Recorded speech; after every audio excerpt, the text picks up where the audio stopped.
नमस्कार, आप देख रहे हैं न्यूज स्टेट। आपके साथ मैं हूं चंदन सिंह। बड़ी खबर, छत्तीसगढ़ में लगातार बढ़ रहा है कोरोना संक्रमण। जशपुर, सूरजपुर और अंबिकापुर में नाइट कर्फ्यू का फैसला लिया गया है। रात 8 बजे से सुबह 6 बजे तक रहेगा नाइट कर्फ्यू। बढ़ते संक्रमण को लेकर जिला प्रशासन ने यह फैसला किया है।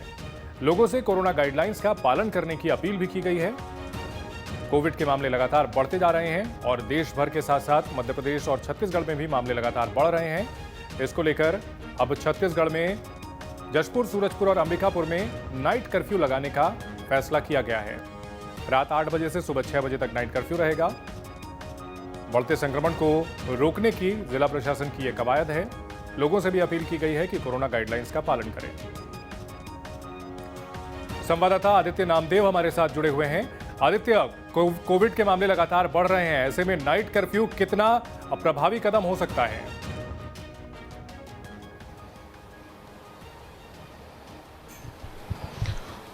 देखिए, बिल्कुल मैं आपको बताना चाहूँगा कि फ़िलहाल मैं अभी रायपुर सांसद सुनील सोनी जी के साथ अभी इस वक्त मौजूद हूँ।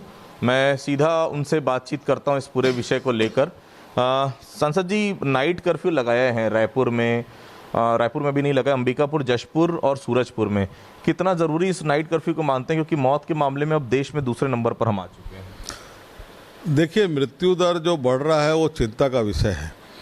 नाइट कर्फ्यू या लॉकडाउन ये केवल हल नहीं है। ये जो है हाथ खड़े करने वाली बातें होती है।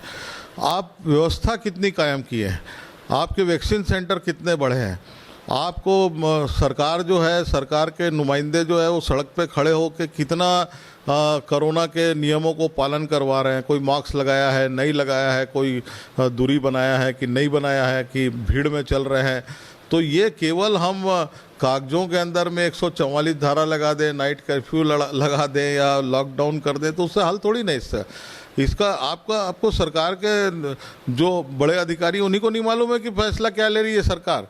आपके पेपर में कुछ आता है और अधिकारी को नहीं मालूम है कि क्या फैसले हो रहे हैं। ये दुर्भाग्यजनक स्थिति है।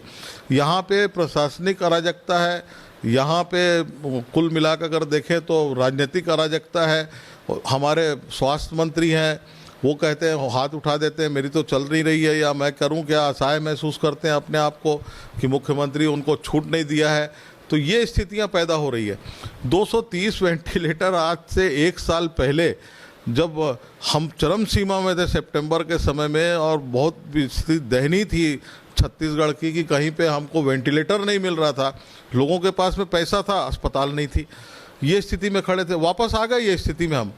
आज भी उसने इतने लंबे समय बीतने के बाद में दिशा की बैठक के अंदर में बातचीत हुई। हमको कहा गया था, उस समय जिम्मेदार अधिकारी लोग बैठे थे, कलेक्टर से लेके सीओ से लेके सब बैठे थे। हमको आश्वासन दिया था कि 1 हफ्ते के अंदर में मेकारा में 80 वेंटिलेटर लग जाएंगे। 8 वेंटिलेटर नहीं दिख रहे हैं आपके, कहाँ हैं आप, कहाँ खड़े हैं? तो आपके सेंटर बढ़ने चाहिए, टेक्नीशियन की व्यवस्था होनी चाहिए। केवल वेंटिलेटर लगाना हल नहीं है।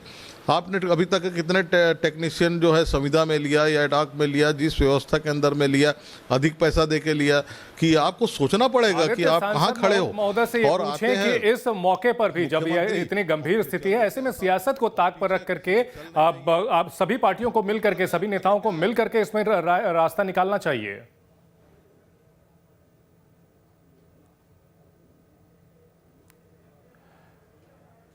जाहिर सी बात है कि अब मामला लगातार बढ़ता जा रहा है। ऐसे में नाइट कर्फ्यू का ऐलान 3 शहरों में लगाया गया है और अब देखना है कि इससे कितनी जो है लगाम लग पाती है कोविड के मामलों को लेकर के।